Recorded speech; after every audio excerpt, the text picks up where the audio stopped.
That's WGBH-2 Channel 2, Cambridge, Boston.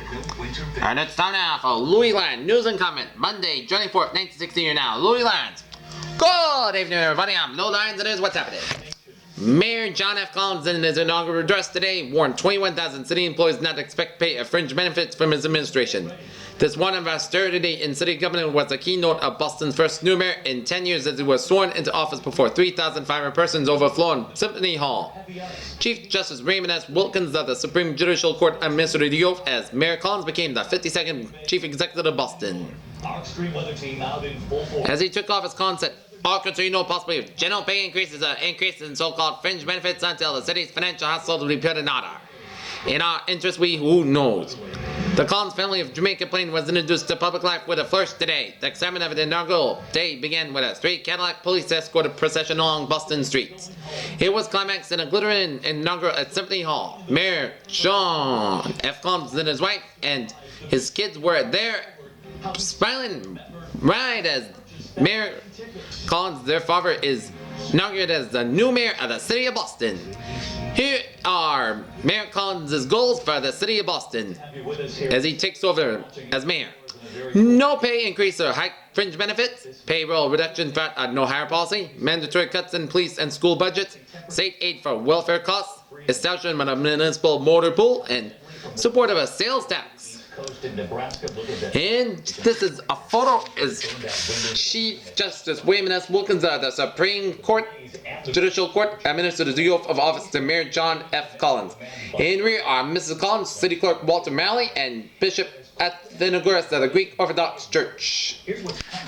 John J. Tierney Jr. was elected chairman of the Boston School Committee, succeeding John J. Regan. Attorney Edward F. McLaughlin Jr. of Jamaica Plain was re-elected president of the city council today. He became the first man to serve 2 terms under the city's 9-man charter. McLaughlin was re-elected by a 5-vote margin over Councilman Peter F. Hines of Rosendale. Voted for McLaughlin were Councilman James F. Coffey of East Boston, William J. Foley of South Boston, Johnny Kerrigan of South Boston, and Joseph C. White of West Roxbury and McLaughlin. Voted for Hines were Councilman Patrick F. McDonough of Dorchester, Christopher A. Iannella of Brighton, and Hines.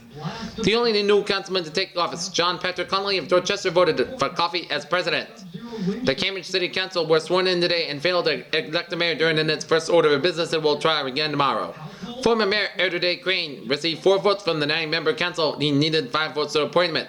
1948, the council took 1,342 ballots during a 3-month period before it elected a mayor.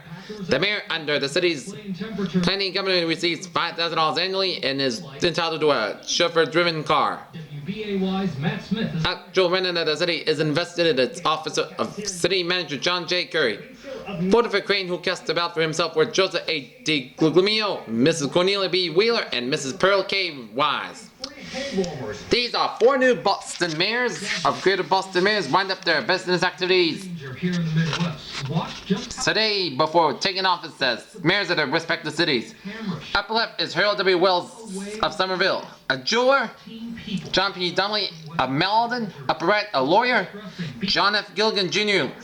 of Woburn. Lower left, a realtor. And Alfred R. Volk of Chelsea, a realtor and law student. In Revere, Raymond E. Carey was elected mayor of Revere today, regaining the post he held from 1941 to 1947. Carey, elected on the first ballot, received the necessary 4 ballots from fellow councilmen at inaugural exercise at Revere City Hall. Supporting the new mayor were Councilman Thomas Bell Infante, Edward R. White Jr., and Thomas U. Kelly.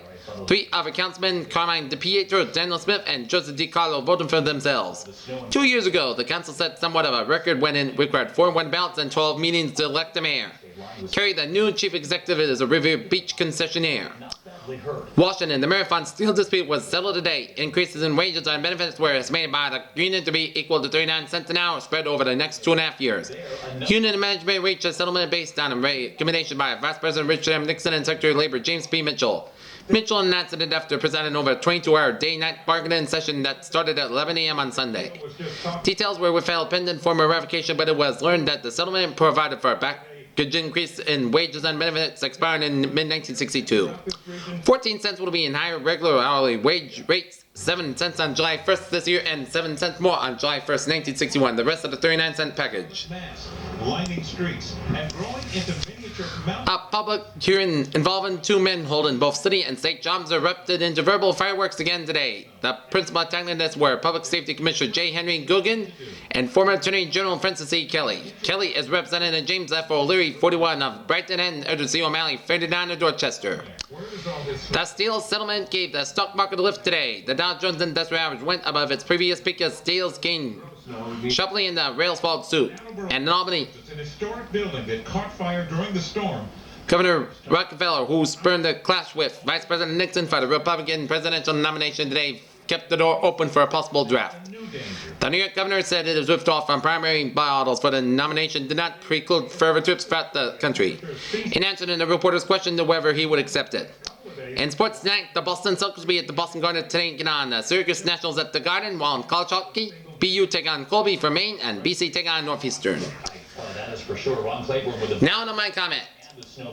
Today, Boston just elected a 40-year-old mayor by the name of John Collins, and he will be, among the other things, no pay increases or high fringe benefits, payroll reductions throughout a no hire policy, there'll be mandatory cuts in police and school budgets. What? Cuts in police and school budgets? The police budgets need to. We didn't know any of this was going on, so we should have stayed. Thinking of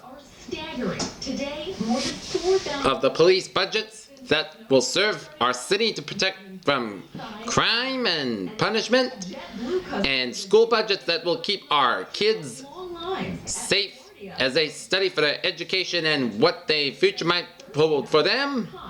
State aid for welfare costs. That's good news because the people who are poor and wealthy, they got to get the aid for state aid as they are. Governor Collins, Mayor Collins will be helping the state aid for people who are on welfare, that they can need that, and establishing a municipal motor pool In the Florida Panhandle, we've already as they need to and in parts of get police cars and fire trucks on the scene and also provide cars for the state and the city.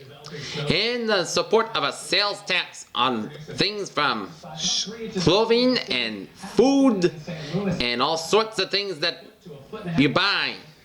Simply, you buy and 10 inches of a sandwich edge of a very cold air with a soda and some chips and a pie at your local diner, high temperature and you pay the sales tax. below Minneapolis 11, Sales tax, I believe that's a good idea.